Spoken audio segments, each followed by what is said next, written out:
I've been stuck in this house for way too long. Honestly, spruce pine in the winter can get a little heavy. Between the seasonal slump and the delicious mushrooms the nice young man from behind McDonald's gave me to go on my pizza, I've just been kind of watching myself exist from across the room. I'm tired of just going through the motions. I need to get out and actually shoot something, actually see something interesting. I want to try and find some kind of beauty in the mundanity of this place. Somewhere I've lived my whole life, with the exception of about 6 years when I was in college, but haven't really looked at in years. But before I head into the dark, I have to face the mess that I've been pretending doesn't exist. This is my desk. It's a current graveyard for the things I've promised myself I'd deal with a week ago. And right in the middle of it all, the Mamiya 645. It's a 6-pound brick of Japanese engineering, and I'm about to carry it around spruce pine for a few hours for reasons that are becoming increasingly unclear. The film stock I'm loading is CineStill 800T because it's not, and also because I'm a cliché who wants everything to look like a frame from a movie that was never finished, but somehow keeps producing images that look like a scene from Stranger Things, even though I've never seen one episode. I've spent a lot of time at this desk lately, staring blankly at the screen and wondering if I'm just going through the motions. You know the feeling? When you're just doing the thing you love, but you're also watching yourself do it from across the room? I don't know. They could have been those mushrooms that the old hippie gave me at the Sizzler to go on my steak tips.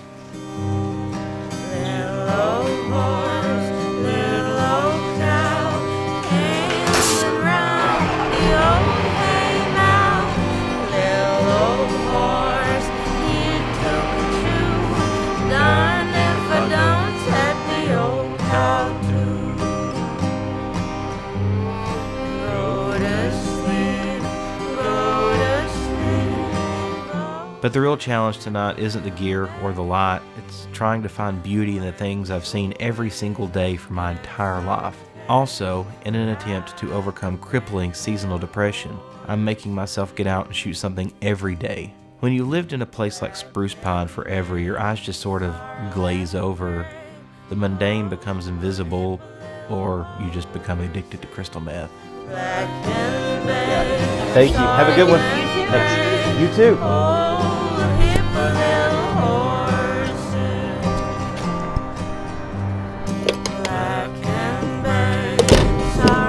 So I'm going out there. I'm going to walk into that soup of a night and try to find something beautiful in the parts of this town that are either totally chopped eyesores or just kind of mid.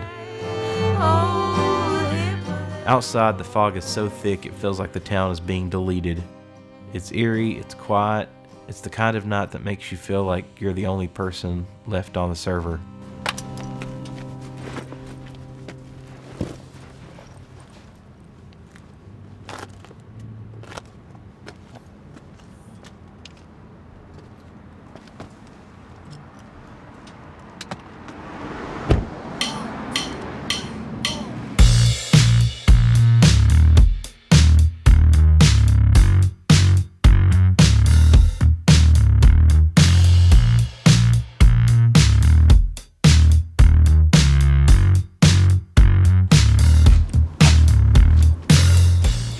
Currently pointed at the storefront. I'd tell you which one, but I've lived here my whole life, and I'm pretty sure my brain has spent the last 20 years filtering it out. No shade to the owners of the business, they've done a great job at making it look good. It's just not a particularly interesting photograph. But that's the mission, right? Finding majesty in the mundane. Maybe film photography isn't the answer. Standing here in the damp fog, I'm starting to think crystal meth would have been a more linear path to enlightenment. 3.7 seconds, 4 seconds. Let's see what happens.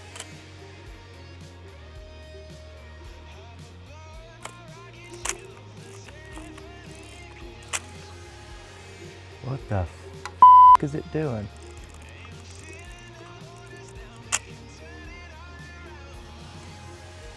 What the Oh, good God.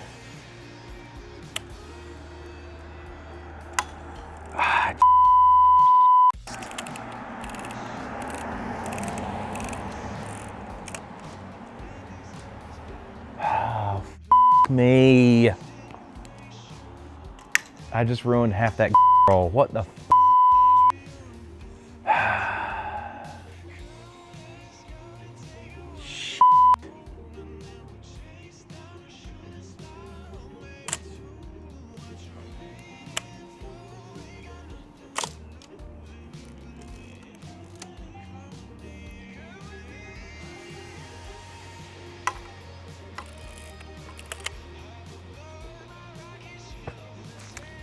Well, now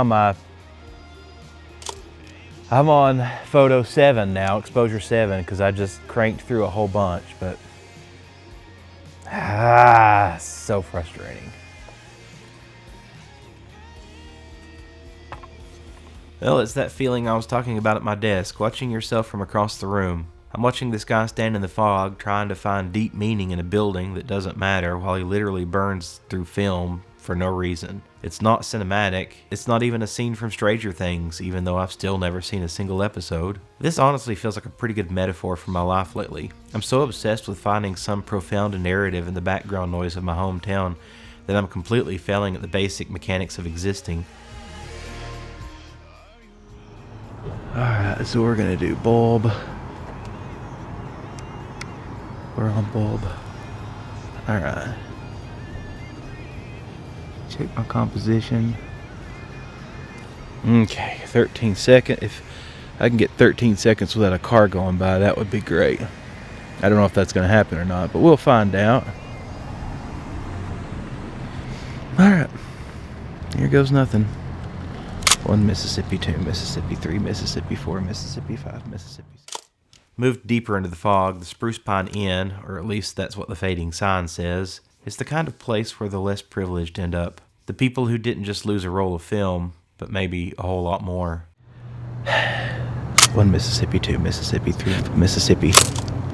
Standing here complaining to myself about a few wasted frames, I started to feel like a bit of a jackass. I'm out here playing artist in the dark, romanticizing someone else's struggle for the sake of a cinematic thumbnail. I've been so caught up in this existential crisis wondering what I'm doing with my life that I forgot to look at what I actually have.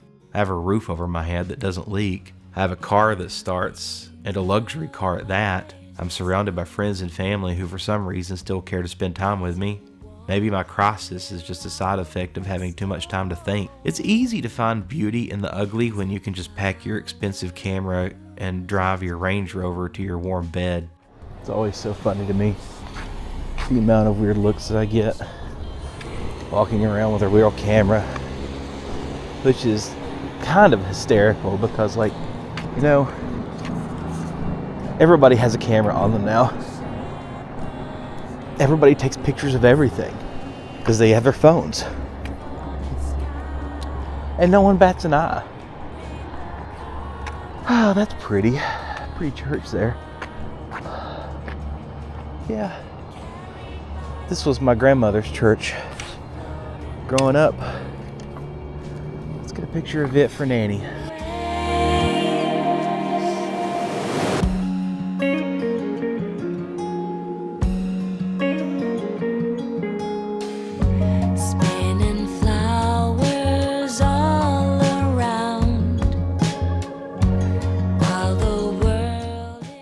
There's absolutely no light here. I'm sure that this, I don't know, I'm having a hard time exposing these shots, but you know, that's why I'm out here doing this, because I don't know what I'm doing. Focus, there we go. She talked about this place so much throughout my life that I feel like I owe them back tithing.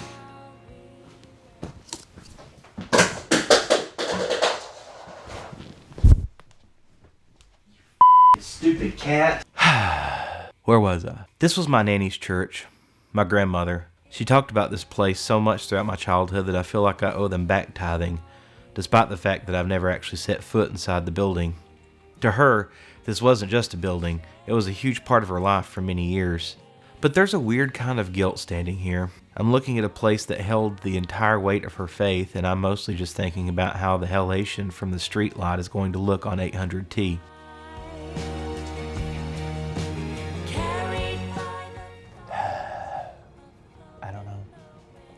I don't know what that's gonna look like. I guess I could find out. I do have another camera on me. Let's do that. Let me grab this other camera. Let me take a digital. Now, standing here in the same fog she probably walked through 1,000 times, I'm wondering if she ever stood on this exact patch of sidewalk. Or maybe I'm just looking for the wrong things. I don't know. It could have been those mushrooms that the old hippie gave me at the Sizzler to go on my steak tips. F16. So this is supposedly what it's gonna look like, which is gonna be blurry as shit because I'm not on a tripod. But it's well exposed, so it's blurry, but it is properly exposed. Let's see if I can set it on top of the Mamiya here, stabilize it anymore. Maybe. See what that looks like. Okay, pretty neat. I wonder what it would look like if I did it like 1.6 seconds.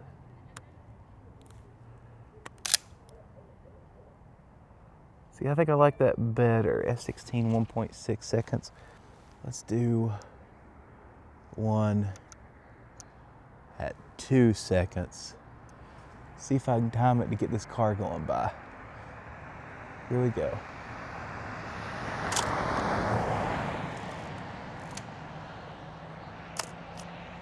All right, 4 seconds. Now let's go to 2 seconds. Because at 2 seconds on my digital camera, I like this. This is super moody, but I don't want it to be underexposed. So,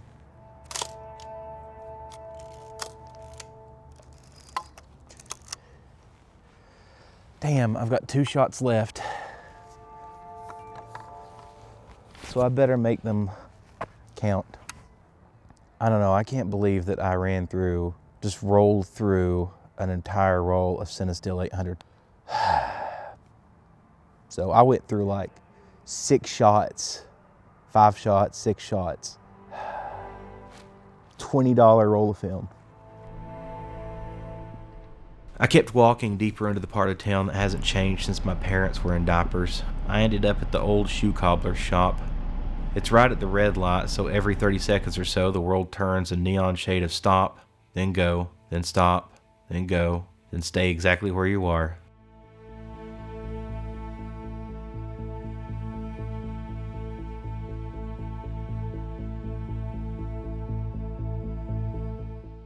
I decided to stop the lens all the way down to f/22. I wanted those obnoxious surgical looking starbursts from the streetlights.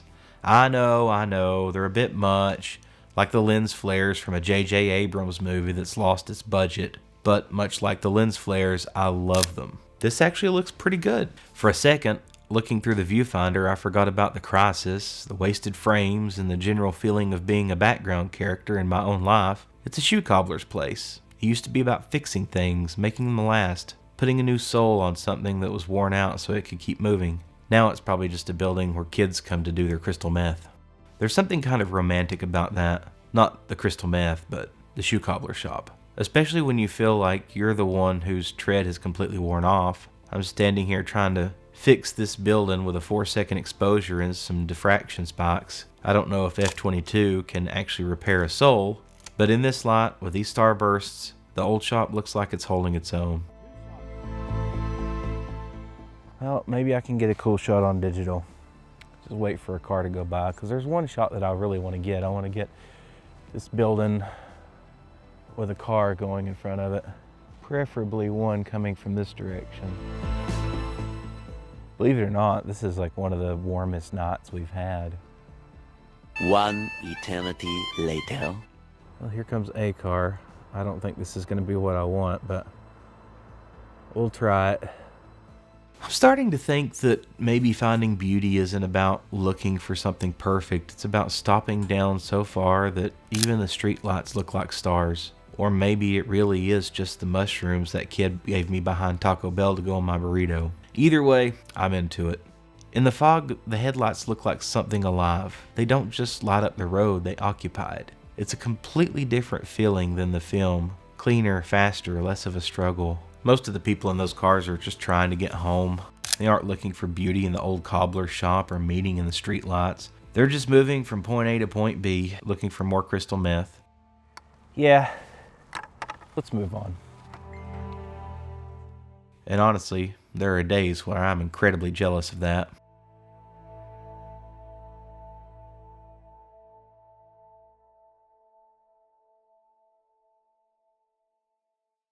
But then I look at the screen on the back of the camera and I see those light trails, those ghostly reminders that somebody was actually there, and I realize that if I wasn't standing here in the fog, I would have never seen it. Digital is easy. It tells you exactly what happened immediately.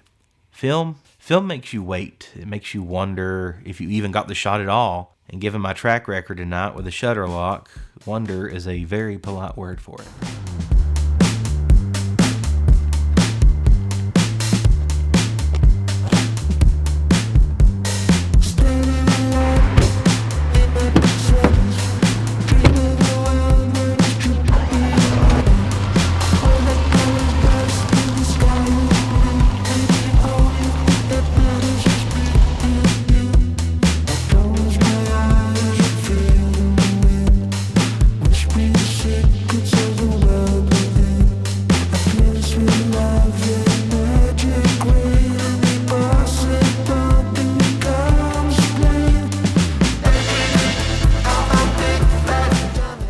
I ended the night at the 24-hour laundromat. There's something about these places at midnight. They're functional, pretty depressing, but they're completely honest. They don't have to try to be anything. After hours of chasing ghosts in the fog, the chrome of these machines feels like a slap in the face. It's all lines, reflections, and primary colors. It's the most visually interesting thing I've seen all night, and it's been sitting here under fluorescent lights while I was out there trying to romanticize a brick wall. After wasting 5 or so frames on a locked shutter and spending the rest of the night wondering if I even know how to be a person, it all comes down to this: a laundromat. There's a strange peace in here. It's just me, the smell of detergents, and the sound of someone's life tumbling in a dryer. It made me realize that maybe my existential crisis is just a lack of focus.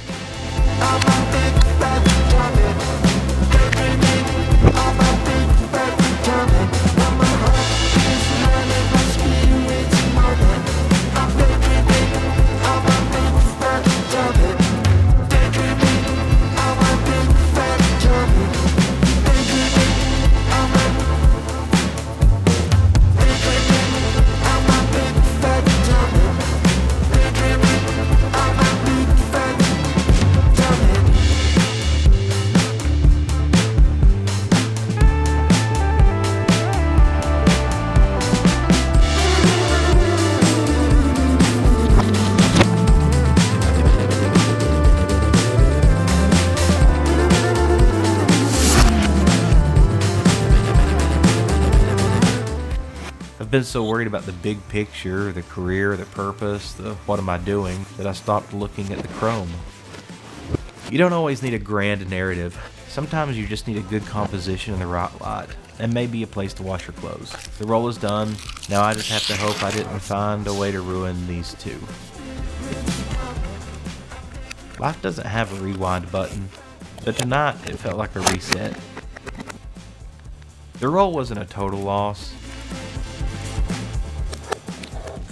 And honestly, neither am I. Spruce pine is still outside that window, the fog hasn't lifted, but I'm still here, still bothered enough to keep looking. I don't have all the answers yet, but I have a clean desk, a heavy camera, and a few frames that actually made it. And for now, that's enough.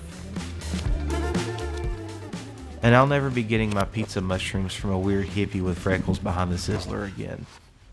Anyway, go take some awesome photos. I'll see you in the next one.